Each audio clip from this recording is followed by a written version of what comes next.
Welcome to Mile High Sports. It is Sandy and Shawn. I'm Shawn Drotar. Sandy Clough is off today. We are live from Denver Broncos training camp at, I'm going to look at that sign again, Broncos Park, powered by Common Spirit. Joining us to discuss the quarterback situation as he has every day with training camp is Mile High Sports' Cody Roark. Cody, thanks for joining us as the Broncos get going for their first day in pads today.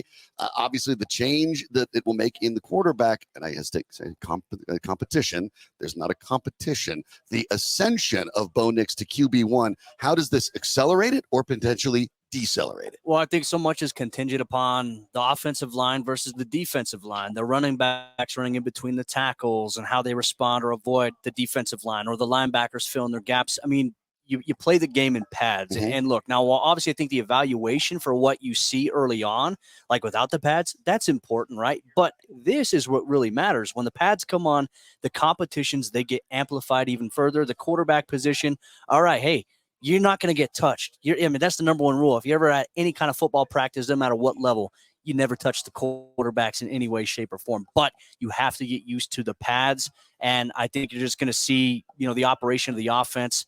We're going to get a true evaluation with this expensive offensive line, as Alex Singleton coined it last week, to the defensive line, which is highly revamped on paper. So it's exciting. I'm stoked about it. Yeah, Broncos out at camp, the offense will be wearing white, the defense will be wearing orange, the quarterbacks will be wearing blue, and don't hit them blue. But that part is interesting because when we talk about the way this quarterback stuff breaks down, right? The parts without pads, the acclimation periods, the OTAs, this is based on timing. It's based on synergy between your receivers. It's based on making sure you make your right reads.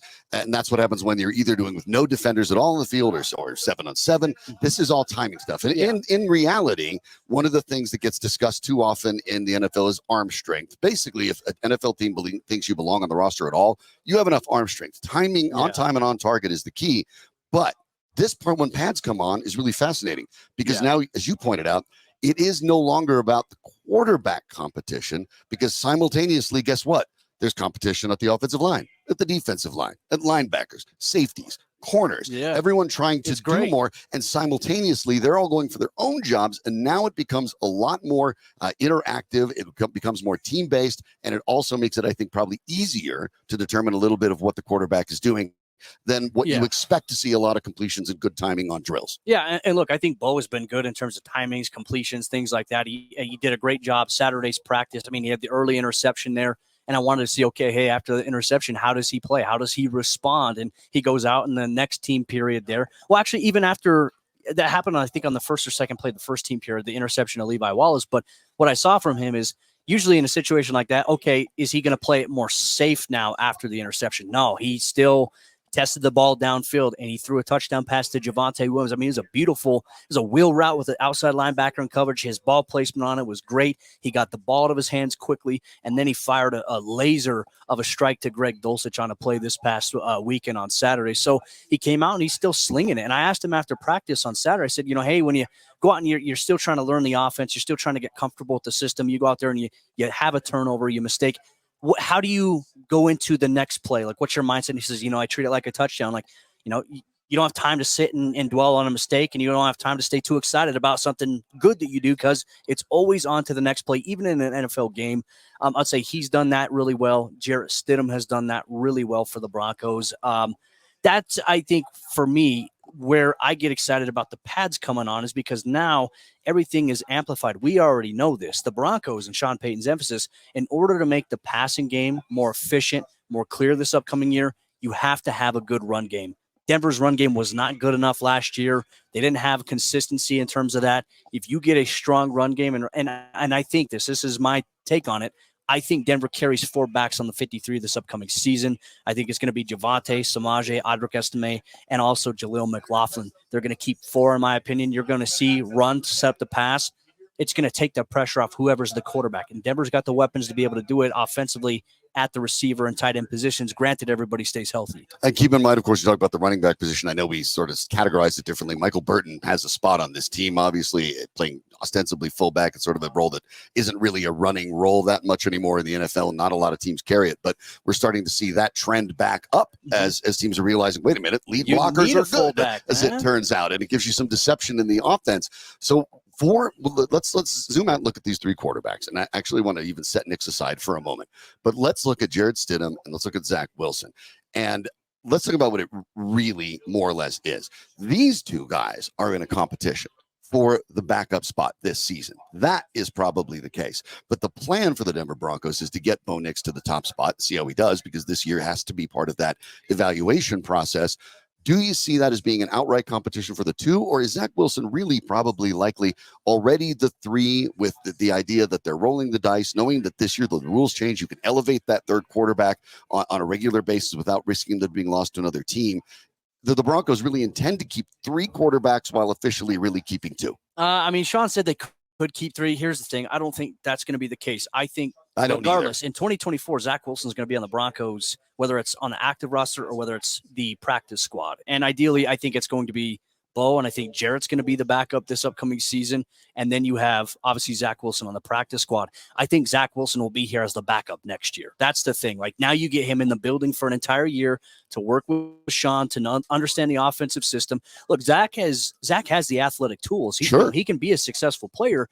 The idea is, though, you have to get comfortable in a new scheme. You have to rid yourself of some of the old mistakes and some of the old processes that you had that impacted you in New York. With all that said, like, Denver financially after this year, like, Jarrett Stidham's going to be a free agent. So they're going to keep him. He's a veteran guy, well-loved in that locker room. He builds great relationships. They're going to have a guy like him in here regardless. And you have a guy like that for a young guy like Bo, that's going to be beneficial. Even, like, people don't realize, like, Jarrett Stidham's been in a quarterback room with guys like Brian Hoyer, Tom Brady. He's been in some good rooms before here.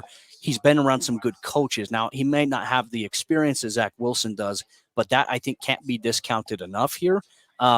You've seen Zach struggle. He's learning the new system. You know, he's inconsistent so far at this point, but the team isn't necessarily giving up on him. And I think that's a good sign. Yeah, he's very young. Yeah. Obviously, this is the last year of his contract. Low risk, high reward potential. And you know what? And he has started a handful of NFL games. 33. Right. And not an insignificant amount, far more than Jarrett Stidham. Yeah. And you figure that he's not going to be the guy that demands $20 million plus a year at this point. So a long-term backup that is young, that has ability, that has NFL starting experience is probably a good thing. Although for Sean Payton's second year in a row of deprogramming a quarterback from Nathaniel Hackett is probably getting exhausting. Hopefully that's the end of that for Sean Payton. But I think it's kind of, I think for Shawn too, like, you know, Sean's not spiteful by any means in the sense of that, but it's also kind of hey, watch what I can do type of thing. Yep. Like, and I'm excited about. I love that about Shawn. He is that kind of guy. He's a watch me.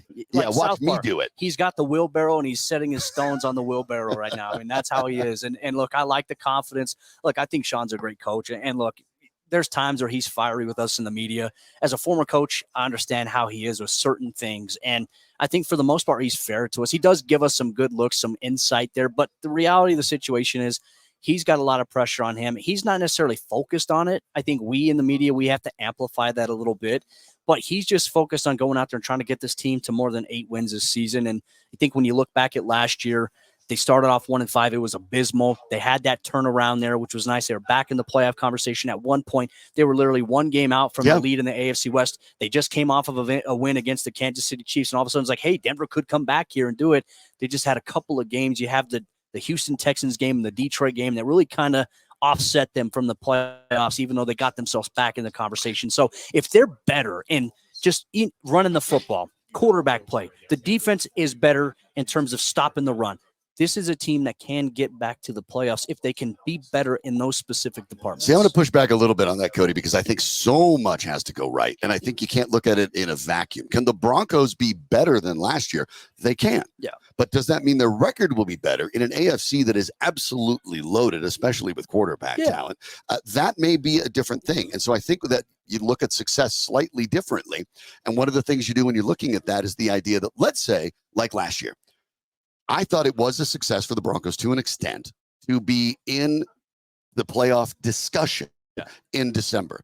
I think if this team remains in the playoff discussion, you can look at it and say, hey, they're not eliminated. And there's only 3 weeks left in the season and they don't make it, and they looked like a better team, and they looked like Bo Nix can handle this job, I think that even if the season ends with a worse record and no playoffs, it can still be viewed at as they're on track. It might not be where you want, for fans wanted it to go, but for the first time where in almost a decade where this teams have been spinning its wheels, you could say there's actual traction and they're moving in the right direction. That to me is almost a better measurement of success for this Broncos team this year than saying playoffs or not. I mean, this is an entirely different looking team. They're a younger team. I mean, they have 8 players on this roster that are, and they're younger in critical to positions. 32. They have about, I think, 48 players in the range of 29 to 25. And then they have 31 players from 24 to 20. Like, this is a young team that does have talent. Look, everyone's going to say, oh, ESPN has them ranked as one of the bottom. I don't give a damn about ratings. This is all preseason I don't care stuff. what other outlets say. It's like, I watch this team daily. I know the talent that some of these guys have,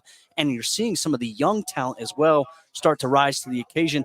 Rankings don't mean anything. Like, no, they don't. It's just a content beauty of mill sports, for the right? media. Yeah. They play. We get wins and losses. And that's what you worry about. There's a youthful energy with this team that has me excited. I know Shawn's mentioned that a few times. And look, they have some pieces. They have some opportunities. And also they have a really big offseason ahead of them where they're going to have more salary cap space than I think most people think.